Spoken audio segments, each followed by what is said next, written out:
안녕하세요. 부동산 투자 시장에서 열심히 기회를 찾고 있는 덩치입니다. 오늘 영상에서는 도대체 공급 부족이 어느 정도이길래 현재 부동산 시장을 모두 이 하나의 이슈가 잠식하고 있는가 라는 것을 한번 살펴보도록 하겠습니다. 그동안 띄엄띄엄 말씀은 많이 드렸는데 어느 정도로 심각하길래 그 정부가 부랴부랴 대책을 마련하고 있는 것인지 한번 살펴보도록 하겠습니다.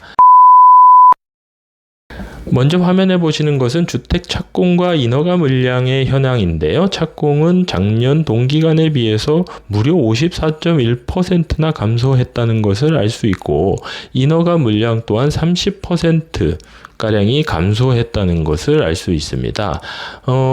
이렇게만 보더라도 엄청나게 많이 줄었다는 것을 알 수 있죠. 그런데 최근에 5년 동안의 흐름을 살펴보면 그 문제의 심각성은 더 크다라고 할 수 있을 것입니다. 화면을 함께 보실까요?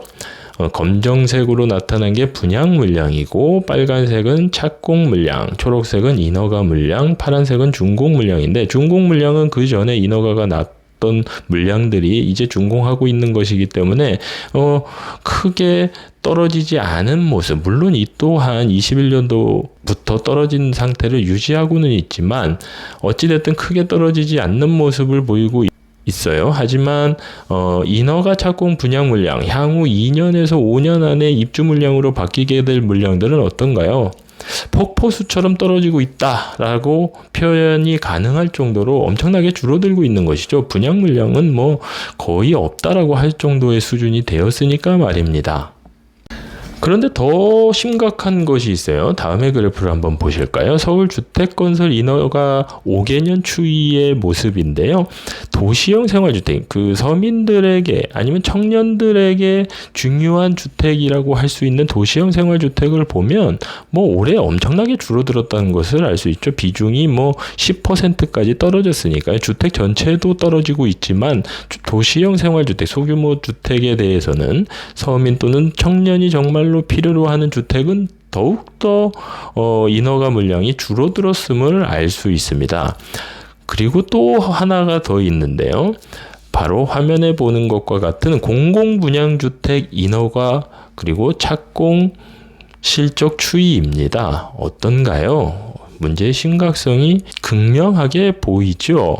공공분양주택은 현재 23년 7월 현재 목표의 7% 정도밖에 달성하지 못한 상황입니다. 이는 LH 문제가 가장 크게 작용했다라고 할 수 있겠죠. 불신이 많아졌기 때문입니다. 공공주택에 대해서. 따라서 인허가 또 안 되고 착공도 안 되고 분양을 해도 사람들이 불신이 커진 상황에서 분양도 제대로 되지 않는 삼중고에 시달리고 있는 것이죠. 그리고 또 하나 살펴볼 것이 무엇인가요? 바로 가장 기대를 하고 있는, 어쩌면 이곳에 지금 입주가 향후 희망이 될 것이라고 생각할 수 있는 곳이 있죠. 바로 3기 신도시입니다. 3기 신도시는 어떤가요? 아무 뉴스가 없었기 때문에 무소식이 희소식이라고 생각할 수도 있었지만, 뚜껑을 열고 보니 이렇게 아직 토지 보상도 끝나지 않은 곳도 있고, 최초 입주 시기가 2025년이었음에도 불구하고 모두 1, 2년, 보통 2년 정도가 뒤로 밀려서 최초 입주 계양이 인천 계양에서 최초 입주는 2026년 하반기로 밀렸고, 모든 지역이 2027년 이후로 밀려있는 상황입니다. 그 또한 또 언제 더 연기될지 모르는 상황이죠. 따라서 지금까지 살펴본 바와 같이 주택 공급단에서 이렇게 심각한 문제가 발생한 것입니다.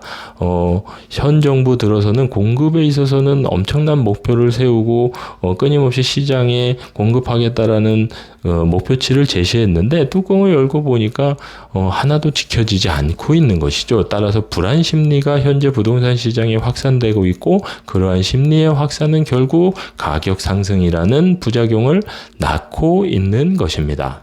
따라서 추석 전에 발표하겠다고 공표한 정부의 주택 공급 정책에 이목이 집중되고 있는데요. 현재 부동산 커뮤니티를 중심으로 찌라시도 많이 돌고 있고, 그에 대한 내용이 하나 둘씩 언론을 통해서 발표되고 있는데 글쎄요, 획기적인 방안은 찾아보기가 쉽지는 않아 보입니다. 오피스텔 비아파트에 대한 규제 완화 정도가 눈에 띌 뿐이지 글쎄 큰 영향이 있을 것 같진 않아요. 하지만 어찌됐든 정작 그 발표할 때 어떤 정책들이 담기는지는 꼭 지켜봐야 할 것입니다. 자, 지금까지 공급 문제, 현재 부동산 시장을 지배하고 있는 공급 부족 문제를 살펴보았습니다. 여러분들은 그렇다면 향후 부동산 시장이 어떻게 움직이게 될 것이라고 생각하시나요? 공급 부족이 발생하게 되면 지금과 같은 부동산 시장 분위기 속에서는 당연히 가격이 상승할 수밖에 없게 되겠죠. 그 상승폭에 대한 전망은 어렵다 하더라도 지금의 방향성은 계속해서 유지할 가능성이 높아지고 있는 것입니다. 따라서 부동산 투자 시장에서 기회를 찾기 위해 조금 더 활발하게 움직여야 할 시기라고 생각합니다. 항상 투자자 여러분의 성공적인 투자 이어나가시기를 응원합니다. 감사합니다. 영상이 좋았다면 구독, 좋아요, 알림 설정 부탁드립니다.